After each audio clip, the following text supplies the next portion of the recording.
So guys, welcome back. This time we're going to be going over Ratbag Kano, which is of course Kano's third variation.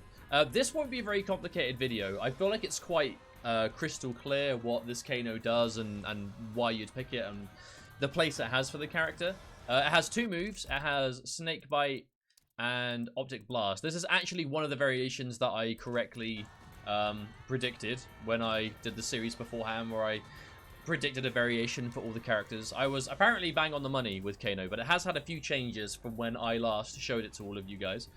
The big thing is Optic Blast was a 5% mid projectile. It's now an 80 damage mid projectile, so it's 8% now instead of 5, which is really good because not only that, it also means that it's crushing blow, which it crushing blows on to show you it crushing blows if it's a counter or punish, which means that if it catches recovery, a backdash, if they whiff a jump in, anything, it's gonna crushing blow.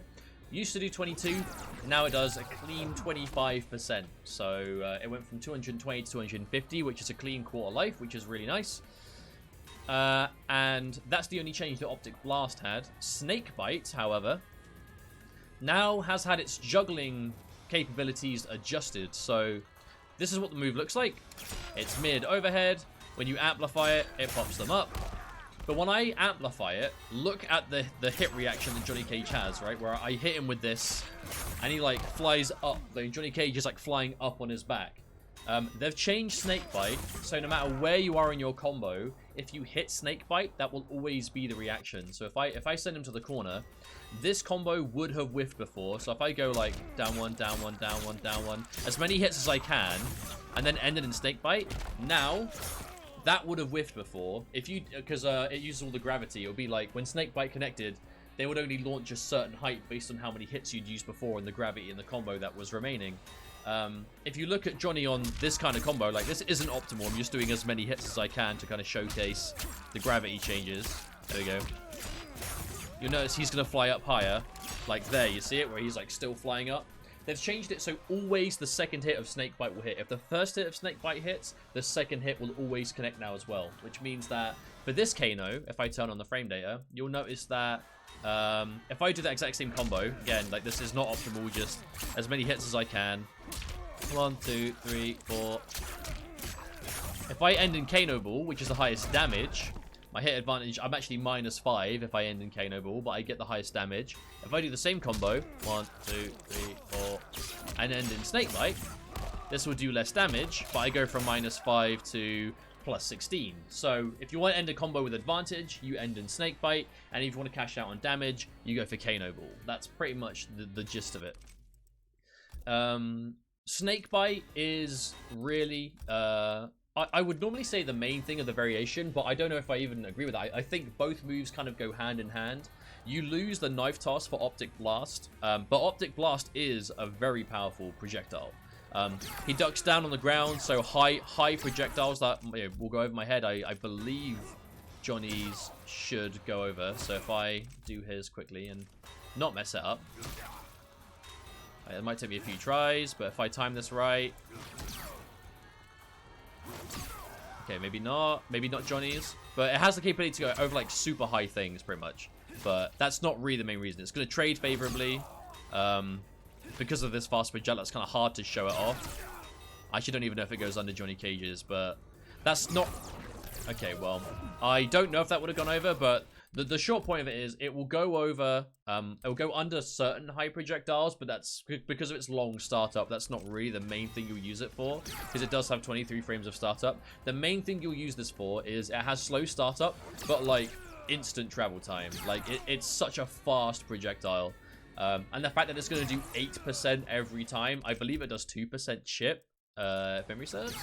Yeah, it does 2% chip and 8% on hit, which makes it really good overall for just being a strong projectile. The crushing blow is very easy to get because most counter hit, like, for example, it's the same crushing blow requirement as Kotal Khan's disc, and he has, like, considerably slower startup on a high projectile, so you can see how this is a bit more practical. But the main thing I like about Optic Blast is it gives Kano another crushing blow that you can fish for if you're really confident someone's going to do something, right? So, for example, if this happens, if you're against a really wake-up attack heavy player, every Kano knows about this, right? You know, you whiff and you punish. Now you can do this. And that will do the exact same thing. I'll make sure that I'll turn off easy crushing blows just for the sake of showing you this. See? So if you're really confident that they're gonna whiff something, they're gonna do a wake up attack, they're gonna do a jump in at a bad time, you scout it out and then go for that. You can do it mad late and it will still crushing blow, which means that you can, like, if you hit these two back to back, like, not off this exact scenario, because, you know, not everyone is just going to do two wake up attacks back to back, but that's a half-life sequence right there through just that. And then you add into the mix Snakebite being the launcher. That leads me on to my next point for Snakebite, which is what I covered in the other video, but I will reiterate it now because it's very important. Snakebite gives Kano hit confirmable launchers off of every button. So normally in Ripper, you're going to launch if you hit a 2-4, right? That's how Ripper launches you. Snakebite off of 1-1, launch, forward 1-2, launch, 2-2, launch, close range standing 4, optimal launch. For conversions, if you hit a back 2, launch. If they jump at you, launch. If you hit a jump kick, launch.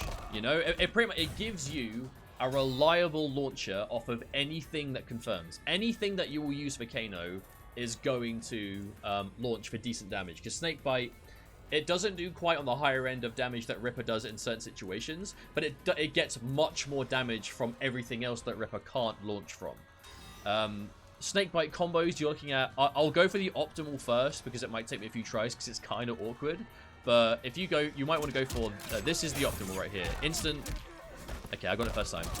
The way that works is you go for Snakebite, Micro Dash, instant 1-1. You want that as early as possible to make sure that it connects. Because then it sets up for the scoop, which is really hard. Like, my consistency on this combo is not great. It can be learned, but it's a pain in the ass. For 302, the absolute easiest one is just to go for into raw forward 2 again. So from 302, 1-1 into this. For the optimal is 302. The next step down for ease is just this one straight away for 280 pretty much. So you're losing out on 2%. But if you want to go for the middle ground, which is the one that I favor, you go for back 2 and then that, and which does 290. So optimal 30, which is optimal 30%, middle ground 29%, easiest 28. You're looking at 1% either side, and that's generally how it works no matter what you'll launch that from. I recommend just going for the back 2 version because it isn't hard to get, really. Back 2 is one of the easier combo buttons in the game in juggles, and you'll find it will help with consistency across the board. That being said, Snakebite does give Kano some really good damaging combos off of his down 2. I'll quickly turn the easy crushing blows back on. Which means you can now go for 1-1, forward 2, Snakebite, into forward 2. Well, drop that because I'm really good at video games.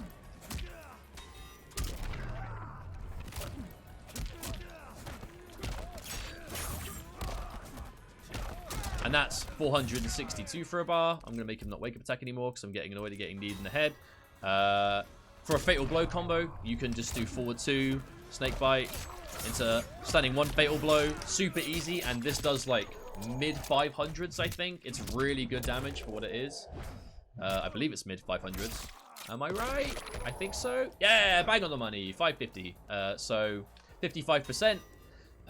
You can do whatever you want there, really. Like, you have a lot of options, and in the corner especially, he gets some fat damage. You can go for, I believe optimal is this.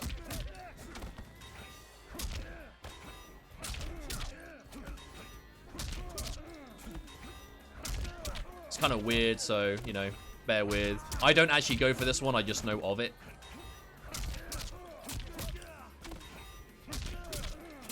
That's too low. Oh, I got it. And forward 2 Kano ball. In the corner, you're actually -3 though. So if you're going to use the Kano ball as an ender in the corner, be careful. You can still go for Snakebite and B+ if you want, but that's really good damage. You can make it easier by just going like jump forward, down 1. That will work no matter whether they're standing or not. And that's obviously just shy of 400 for a bar with advantage, which is enough advantage to back up and try and bait wake-ups if you want.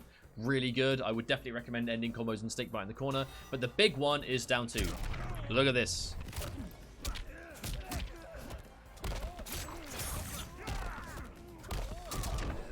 How about 500 damage for a bar in the corner? How about that? That's not bad, is it? That's quite all right. And let me show you a possible sequence that can happen here.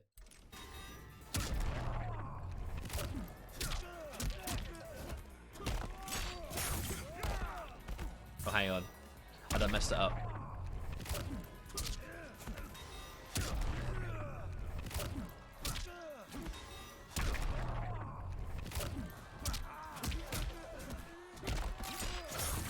End in Snakebite instead. Uh-oh. Uh-oh. And that's the general gist of it. If you end in Snakebite, you have advantage. End in Kano Ball, it's optimal, but you lose any advantage that you might have. Optic Blast is really good for full screen coverage and general fishing for counter hit crushing blow potential. The counter hit crushing blow means you do have another tool alongside back 3 for just instant deletion of chunks of life. And this is all taken into account with the universal buffs that Kano got, where back 1 is now a 10 frame mid, not 13, and forward 1 is now a mid, so it's a 13 frame advancing mid. The spit no longer does 0 damage, it now does damage on hit, and it doesn't scale follow-ups as hard. So all these together, with this new variation, I think make Kano pretty tidy. I think that there's definitely a lot of potential here for it to work. Like, you're still looking at back 1, Optical Blast, like, is going to be unsafe from point blank, but, you know, you can do that just by itself. Like, mid-screen, it is hard for them to punish. Like, in the corner where he's not moving back, but on hit, you have all that distance. On block, that's going to be, you're going to be -12, but from this far away, they're going to need something very specific to be able to punish it. All this together makes Kano quite a tidy character, and I think Ratbag has a lot of potential. So, hope you all enjoy it, and I'll see you guys next time. Cheers.